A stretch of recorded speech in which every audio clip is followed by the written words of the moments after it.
Animate your feet.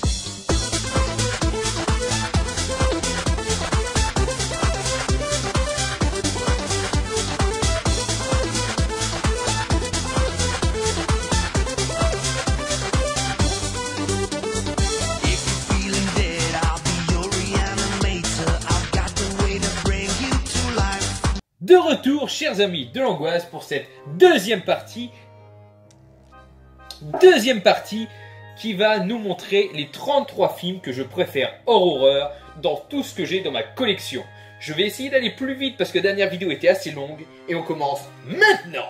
En 33e place, et je me suis trompé, du coup il y a Walt Disney, excusez-moi, c'est bon, j'ai mis James et la pêche géante, qui est là vraiment par nostalgie d'enfance, qui mélange quand même un conte magnifique avec une vie tragique, qui mélange les acteurs qu'on voit en vrai, donc et un dessin animé du moins modélisé sous forme pâte à modeler, je pense, qui est super sympa. Je veux dire, les personnages sont attachants, l'histoire est drôle, on a un caméo de Jack du Noël de Monsieur Jack, et j'ai kiffé, franchement, l'histoire est belle, un jeune homme qui veut s'envoler, qui s'envole au-dessus d'une pêche pour aller rejoindre New York, pour y retrouver ses parents, enfin c'est complètement pété, mais c'est magique. Quand on est jeune, c'est un vrai voyage qu'on vit à côté de ce petit enfant. Et grâce à lui, j'ai moins peur des araignées, parce que l'araignée dedans est plutôt mignonne et plutôt chouette, ainsi que les autres insectes. C'est cool. En 32e place, et c'est encore un Walt Disney, enfin bon, on va faire comme si ce n'était pas un, Nicolas Cage dans Benjamin Gates et le trésor des Templiers. Mais alors ce film est... Oh la vache, j'en garde tellement un bon souvenir. Le deuxième, je l'aime beaucoup. Et pareil qu'il va y avoir un troisième. J'espère. Oui, Seigneur, si vous m'aimez, il va y avoir un troisième. Ce film, que beaucoup connaissent, nous conte l'histoire de Benjamin Gates, qui est un trésor de reliques, un peu à la Indiana Jones. Ça part un peu du même principe. Mais là, on a vraiment beaucoup plus de réflexion, parce que ceci veut dire cela. On apprend des choses sur l'histoire américaine. Et franchement, c'est génial. On se laisse animer dans cette aventure, on se laisse happer par l'envie de découvrir, par l'envie de comprendre, de voir les énigmes se défaire, se refaire une par une, et c'est génial. J'aime beaucoup. En 31e place, avec une flopée d'acteurs sympas, et toujours Nicolas Cage d'ailleurs, Kick-Ass. Alors là, ce film, je te le dédie à toi, papa. Parce que Dieu sait que je vous jure, après avoir vu ce film, je voulais être un super-héros. Aujourd'hui aussi. Mais j'ai plus l'âge. Je me fais vieux. Ça vaudrait pas le coup. Pourquoi ne pas être un super-héros? Eh bien voilà ce que va vous dire ce film. C'est hyper dangereux. C'est pas donné à tout le monde.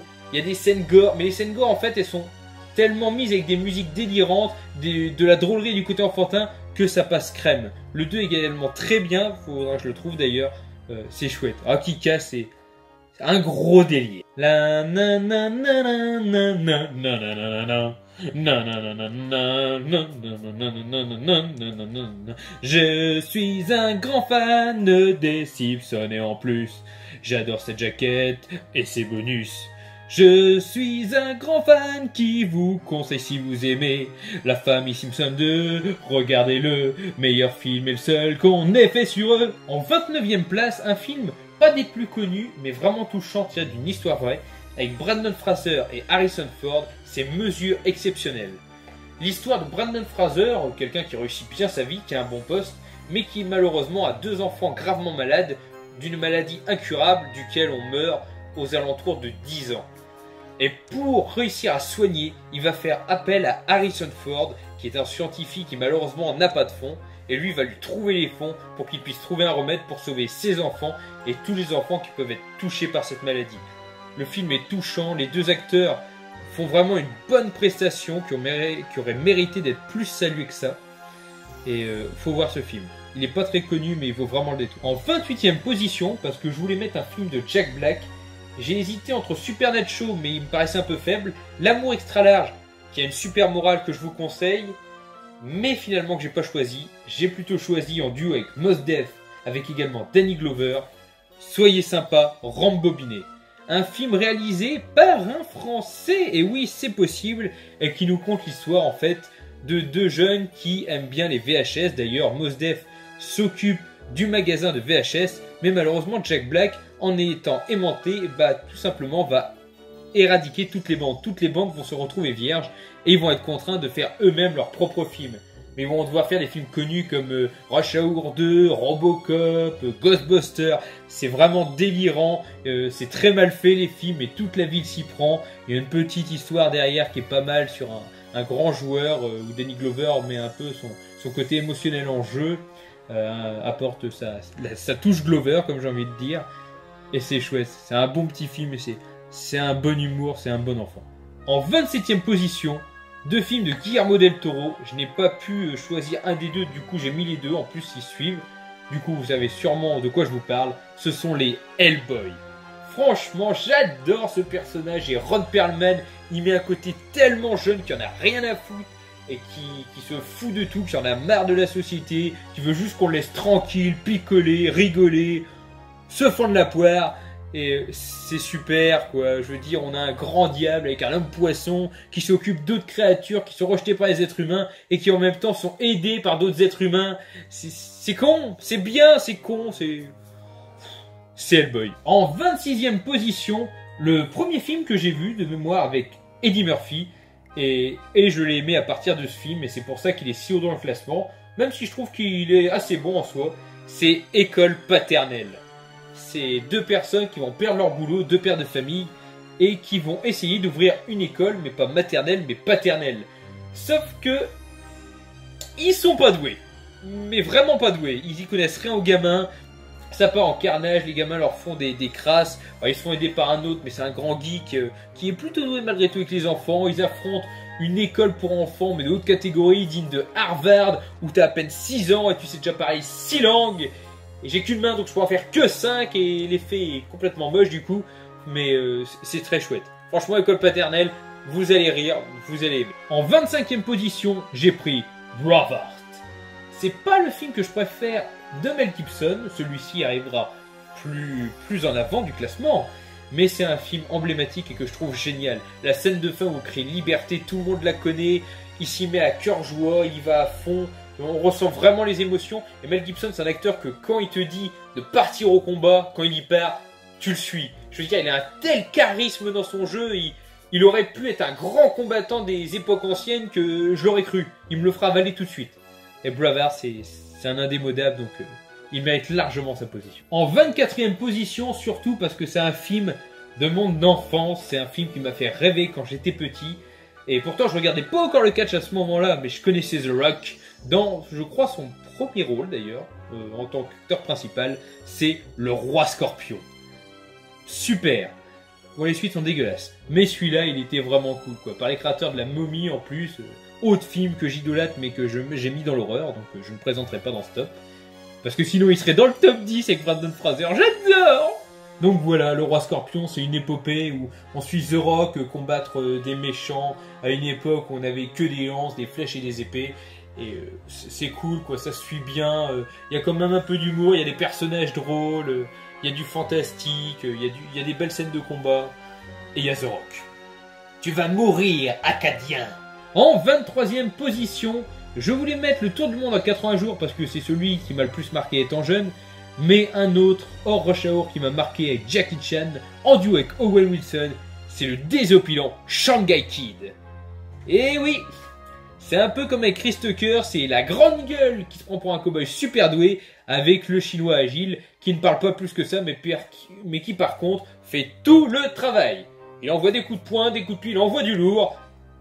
Et franchement, c'est kiffant, c'est drôle, il y a des bonnes scènes d'action, Jackie Chan est là pour ça. Owen Wilson est fidèle à lui-même dans l'humour qu'il peut mettre, comme dans le sérieux qu'il peut mettre dans certaines scènes, et c'est chouette.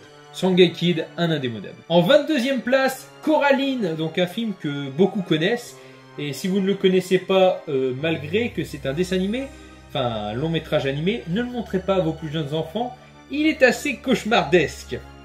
En effet, une jeune fille qui va arriver dans un monde parallèle car elle ne supporte pas sa petite vie monotone avec des parents toujours occupés. Donc elle va arriver dans un monde où les parents sont toujours présents là pour elle, où tout va bien, les mets sont les plus appétissants, la vie est la plus belle, mais tout le monde a des yeux en bouton. Et pour qu'elle reste, il faut qu'elle ait des yeux en bouton. Qui accepterait de se faire coudre des yeux, enfin se faire coudre des boutons sur les yeux, même pour rester dans un monde féerique, sachant que du coup tu verras plus rien. C'est complètement con. Par contre, le film est génial. En 21e place avec Keanu Reeves, Hardball. Ce film m'a déchiré. Franchement, il est hyper triste, même s'il part d'une bonne histoire et que la fin est super joyeuse. C'est l'histoire en fait d'un jeune groupe de baseballeurs, de jeunes de quartier. Donc on va voir les côtés de la vie dure des quartiers, les guerres de gangs, les assauts, les gens qui vivent à couvert des balles et sans moyens. Et on va voir Keanu Reeves qui est un joueur qui doit récupérer de l'argent et qui pour ce faire, on va lui donner comme petit boulot un truc qui le fait chier. Mais comme si toutes les galères du monde s'abattaient sur lui quand on lui annonce, c'est de s'occuper de cette petite équipe de baseball. Et pourtant, au fur et à mesure, on va voir qu'il commence à prendre du cœur à l'ouvrage, qu'il commence à aimer ses gamins, qu'il les emmène vers le succès, qu'il combat l'injustice, qui en fait lui-même a été touché par de l'injustice et faisait des conneries. Et en fait, il va apprendre de ses erreurs et apporter l'espoir et les notions de réussite et surtout les notions de ce qu'est réussir dans la vie à ses jeunes enfants. Et c'est magnifique. Et c'est Hardball. On entre dans le top 20 avec mon film préféré d'Eddie Murphy, c'est Un prince à New York. Juste l'idée d'avoir Eddie Murphy, c'est génial. Qu'il fasse plusieurs rôles, c'est aussi très cool. Mais alors qu'il fasse un riche, un grand roi qui arrive dans une civilisation de gens comme nous, lambda, et du coup qui comprennent pas tout ce qu'il leur dit, limite il peut prendre des insultes pour des compliments, et toujours avec son grand sourire classique, un peu niais. Et c'est juste jouissif, je veux dire, les mimiques d'Eddie Murphy, des fois elles font tout un film. C'est con à dire, mais c'est un peu comme Jim Carrey et ses mimiques, c'est magique quand on les voit. Et dans celle-là, elles sont tellement bien mises en avant. Je veux dire, elles essayent de se mettre au goût du jour, s'offrir un truc à peu près modeste, s'offrir un look modeste, mais il paraît toujours trop royaux d'une certaine façon. Enfin, c'est désopilant. C'est un classique et tout le monde connaît, je pense, Un prince à New York. Ah là là. En 19e position, ma date de naissance en plus, donc ça veut dire quelque chose. Un film qui était dur. J'ai fait d'ailleurs, j'ai vraiment regardé ça, qui est en fait un ancien oublié, mais du cinéma en général. C'était une classe de films que je faisais. Vous pouvez le retrouver dans la playlist des oubliés du cinéma d'horreur. C'est World's Greatest Dad avec Robin Williams.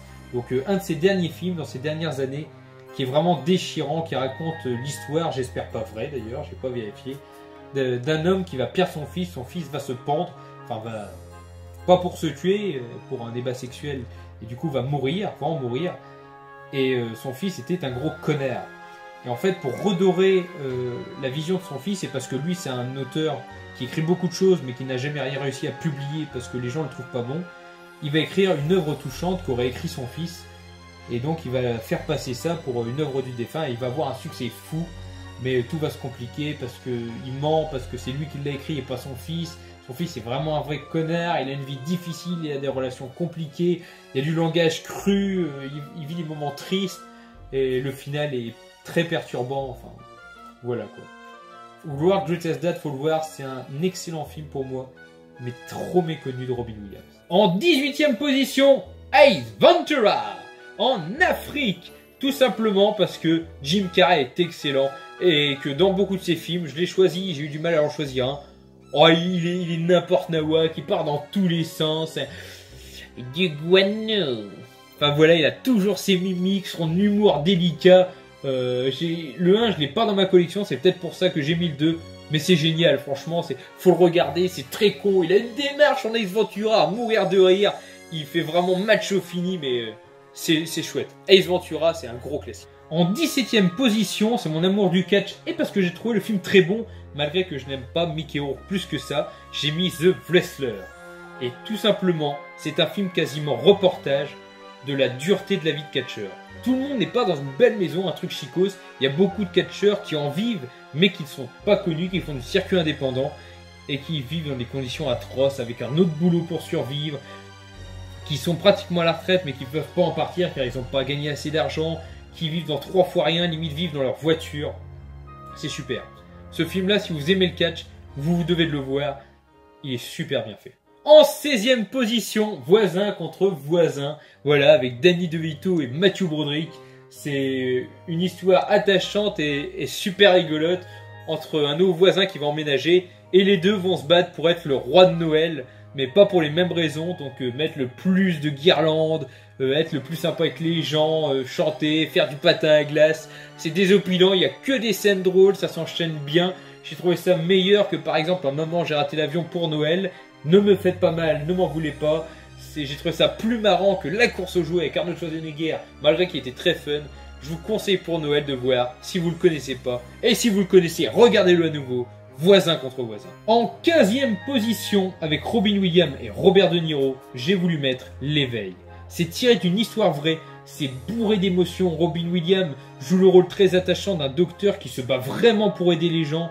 Il y a des scènes toutes microscopiques, comme la scène du carrelage que vous connaissez si vous l'avez vu, vous verrez si vous ne le connaissez pas, qui est vraiment bourré d'émotions en très peu de temps.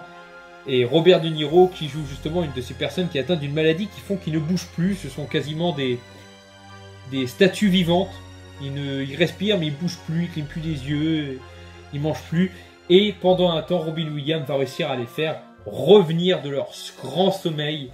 Et voilà, ça va être une explosion de joie, ça va être réapprendre à vivre après des dizaines, quinzaines, trentaines d'années pour certains sans bouger. C'est super, c'est génial et c'est l'éveil. En 14e position, donc je n'ai pas mis tous les films, je n'en ai choisi qu'un de la troupe du Splendide, et ce sera pour moi Les Bronzés font du ski, parce que c'est bourré d'humour, juste pour le moment où ils boivent le sirop de crapaud, là, le jus dégueulasse, ça vaut tous les atours. Quand te reverrai-je pays merveilleux, voilà le Scrabble qui est balancé dès le début par la fenêtre, la voiture qui est confondue, qui pisse sur la mauvaise voiture du mec qui arrive pour enfin... C'est bourré d'humour, il n'y a que des tas de blagues que je connais. Ce film-là, on le voit tout le temps pour Noël. Tout le monde pourrait me citer les plus grandes répliques. Hein. Et voilà, quoi, c'est cool, c'est français. Et c'est les bronzés. Mais surtout, c'est les bronzés qui font du ski. En 13e position, je vais vous parler d'un de mes personnages préférés, n'ayant pas existé, ou du moins qu'à moitié, Robin de Locksley, à savoir Robin des Bois. Et le meilleur film que j'ai vu de lui, c'est quand même cette vieille version avec Errol Flynn, que je surkiffe, quand on est vraiment dans un vieux film à Robin des Bois où ils sont tout en collant, colorés, les personnages ils sont tous, de Will Scarlett, Petit Jean, Frère Toc, Marianne, vraiment il y a beaucoup de personnages. Will Scarlett est un personnage peu exploité, donc ça fait plaisir. Les autres personnages de l'autre côté sont également très bons, quoi, les méchants, les scènes de combat, l'humour à la Robin des Bois. C'est un très grand film sur Robin des Bois, et à mes yeux pour l'instant ça restera le meilleur. En numéro 12, il fallait que Samuel Jackson arrive une fois dans ce classement, j'ai mis Coach Carter. Je suis basketteur, j'en ai fait 13 ans dans ma vie, j'espère en continuer à en faire en club si j'y arrive dans les années à venir. Là je me pose donc c'est un peu plus dur, mais ce film là, c'est un film sur le basket que j'ai adoré. Je n'ai pas vu des films connus sur le basket comme Les Blancs ne savent pas sauter, mais pour l'instant ça reste mon coup de cœur. C'est tiré d'une histoire vraie et c'est plein de leçons de morale sur la rue, sur le fait de réussir, sur on n'a pas grand chose mais c'est pas ce qui nous prive d'aller dans une grande école, sur les leçons de beauté qu'un ancien joueur peut apprendre à des jeunes qui au final s'investissent et réussissent. Et pourtant personne ne croyait en eux, on leur aurait jeté en tôle sans problème. Et Samuel Jackson en fait, le rôle va merveille. Il repose vraiment sur tous ces points qu'on veut apprendre, qu'on veut connaître, ces points qu'on veut partager. La bonté, le partage, l'amitié, le respect. Voilà, c'est un grand film sur le basket. Et c'est pour ça que j'ai mis si haut ce film qu'il mérite, Coach Carter. En 11e position, à une marche du top 10, j'ai mis The Patriot. Pour moi, le film que j'ai préféré avec Mel Gibson. Franchement, mais jusqu'au bout, je le suis. Je te suis, Mel. Je pars au combat avec toi. Je sauve qui tu veux, je tue qui tu veux. Je crois en toi. Je suis obnubilé par tes putains de beaux yeux bleus. Ça fait bizarre d'ailleurs dit comme ça, mais The Patriot, c'était mon coup de cœur avec Mel Gibson. C'était le moment où je me suis dit, putain, je viens de voir un chef-d'œuvre. Clairement. On entre dans ce top 10 avec un film qui n'est pas forcément connu et que malheureusement j'ai qu'en anglais. Il y a une version française mais j'ai pas réussi à la choper. Et celui-là je l'ai eu pour 50 centimes en vide-grenier donc j'ai pas hésité.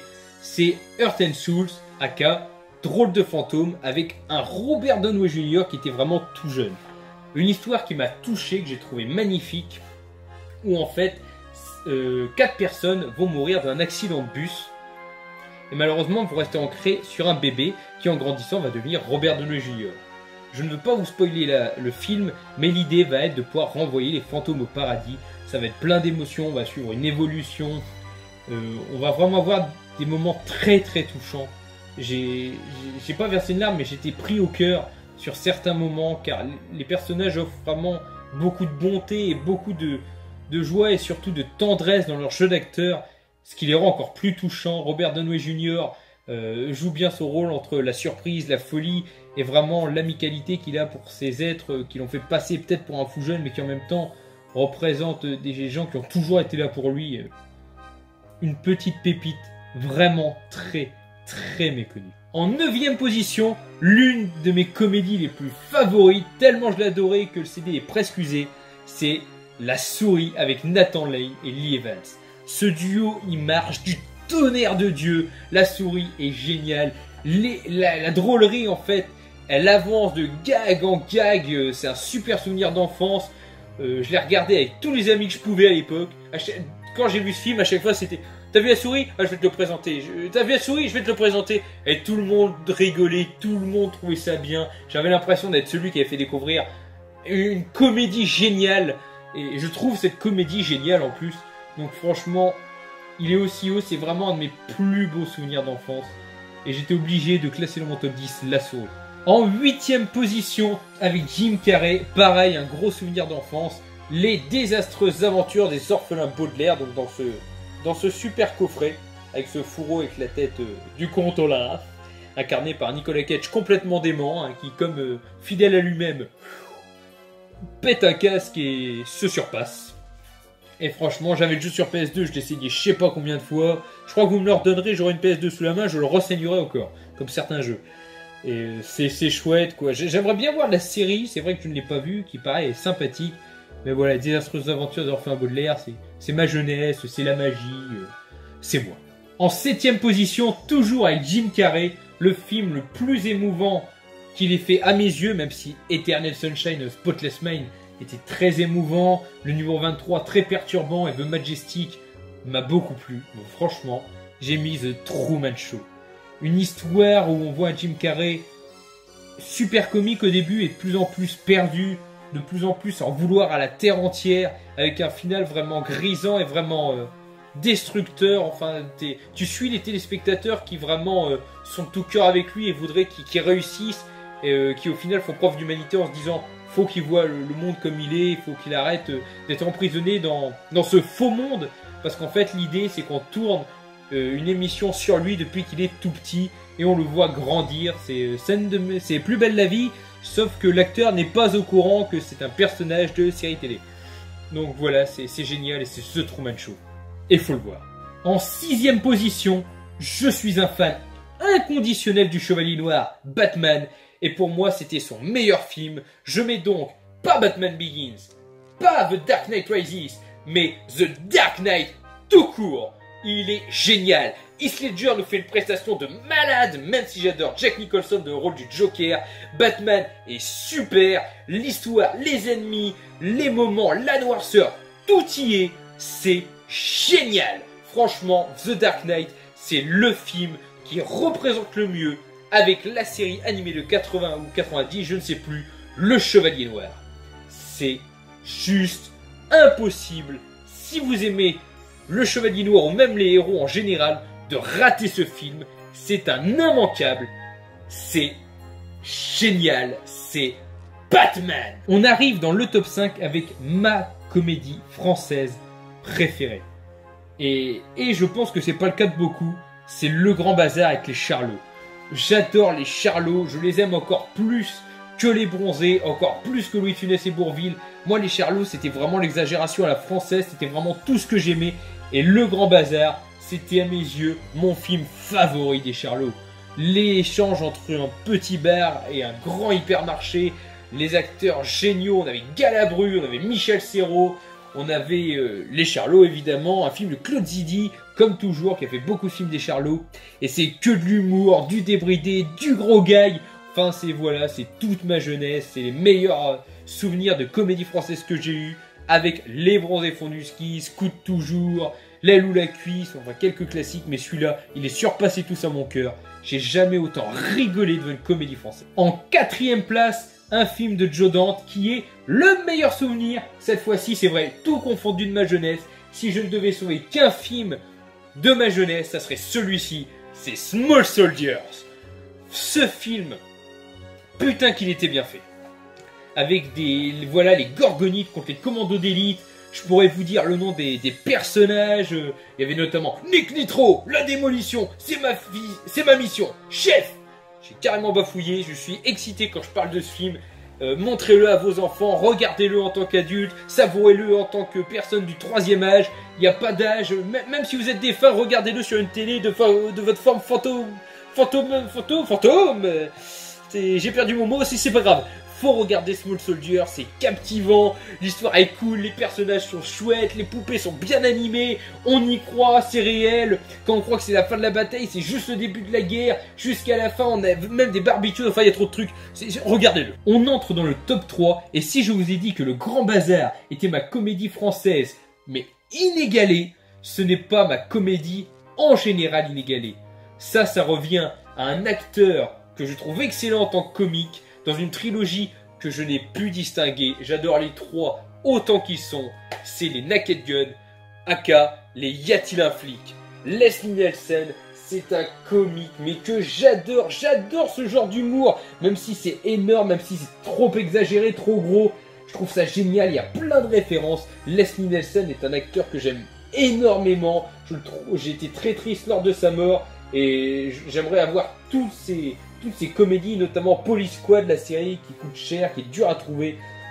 Et ouais, c'est génial. Franchement, les Y a-t-il, faut les voir, c'est des immanquables. J'ai pas mis Y a-t-il un pilote dans l'avion parce que je l'ai connu sur le tard et j'ai été touché avant tout par les Y a-t-il un flic. Mais pareil, Y a-t-il un pilote dans l'avion, c'est le premier, c'est l'original, c'est chouette, c'est... Merci Leslie Nielsen pour ce que tu as apporté à mes yeux au comique américain. Merci. En deuxième position, et les deux premiers films, j'avoue que j'ai eu un mal fou à les départager. Mais je vous expliquerai pourquoi celui-ci n'arrive que deuxième. Et enfin, c'est beaucoup dire, un deuxième c'est énorme. C'est avec Robin Williams. C'est le film qui m'a le plus touché des films que j'ai vus. C'est le film qui me fait le plus pleurer. Et c'est le film qui m'a le plus perdu. Je suis passé par un paquet d'émotions. J'étais jeune quand je l'ai revu il y a quelques mois, j'étais toujours aussi touché, je le reverrai dans quelques années, je serai toujours aussi touché, et même avec Alzheimer, je serai toujours aussi touché. C'est L'Homme bicentenaire. Ce film, il est magnifique. Il y en a beaucoup, je sais qu'ils peuvent le trouver un peu kitsch, un peu moyen, mais oh la vache, je le trouve tellement beau. Je veux dire, l'histoire d'un robot qui veut devenir humain, mais avec le jeu d'acteur Robin Williams, ça rajoute tout. Et l'histoire de la vie et de la mort, de je survis, mais pourquoi moi je meurs pas? Ou alors je meurs et pourquoi moi je vis pas? C'est toujours dans la dualité, quels que soient les choix du robot, qui va devenir de plus en plus humain, et qui jusqu'à la fin, au final, va devenir humain entièrement. Et c'est un film merveilleux, que tous les fans de SF, de films dramatiques, de films de Robin Williams, de films tout court, se doivent de voir. Attention, roulement de tambour. Mon film numéro 1, je l'ai dans une super édition Blu-ray, 100e anniversaire, édition limitée, mine de rien, enfin 100e anniversaire de la Universal, hein, j'entends bien, pas du film. C'est un film fait par Ridley Scott, qui est premier, notamment parce que j'adore l'acteur, c'est Russell Crowe, donc vous savez déjà de quel film je parle, mais notamment parce que c'est le film qui m'a fait aimer et qui m'a fait continuer dans le cinéma cette quête de recherche de films que j'aime, de me découvrir moi-même dans les genres que j'apprécie le plus. À l'époque, c'était pas l'horreur, et là, ça l'est devenu, et ça le restera. À l'époque, j'aimais les films d'action, et aujourd'hui, c'est peut-être ce que j'aime le moins d'une certaine façon. J'aime beaucoup l'horreur et la comédie, mais c'est grâce à ce film que tout a commencé, c'est grâce à ce film que je peux vous parler aujourd'hui, que j'ai quelques connaissances, très peu par rapport à énormément d'entre nous, que je peux parler de mes envies, de mes passions, et que je vais pouvoir vous parler de ce film, c'est Gladiator. C'est le film que quand j'ai vu toute la magie que pouvait apporter le cinéma. Les scènes d'action, les histoires de romance, les scènes de brutalité, la détresse, la tristesse, la joie, le bonheur, la vengeance, la haine, tous les sentiments possibles me sont passés dans ce film, et pourtant il est très loin de ce que je regarde aujourd'hui, à savoir la comédie et l'horreur, car il n'y en a quasiment pas, il y a quelques scènes comiques, et de par la mort violente de certains, il y a quelques scènes horrifiques de par leur façon de mourir, mais malgré tout ça colle pas du tout avec ces deux genres. Mais mine de rien, mon film favori restera à jamais inégalé, imbattable, j'en suis sûr certain que ça sera inchangé, Gladiator de Ridley Scott avec Russell Crowe. On termine sur ce film. Je sais pas si vous avez réussi à finir jusqu'au bout de ma vidéo, enfin de mes 2 parties. Je vous en remercie si c'est le cas. Mettez-moi votre top. Votre top 10, ça sera déjà pas mal si vous arrivez. Parce que votre top 66, je le veux bien. Je m'en fous qu'il soit long le commentaire. Si vous arrivez à me le faire, je veux un top 66. Je vous lance le défi à tous les youtubeurs. D'ailleurs, vous pouvez le voir dans les commentaires. Et dans mes commentaires, des commentaires, je me lance le défi. Faites-moi un top 66. Ouais, c'est vachement long. Même épuré, hein, juste si vous montrez les films sans explication de vos films préférés. Chapeau à ceux qui le font. Et je vous dis avance bon courage. Allez, tchuss! Le cinéma qui fait le tous.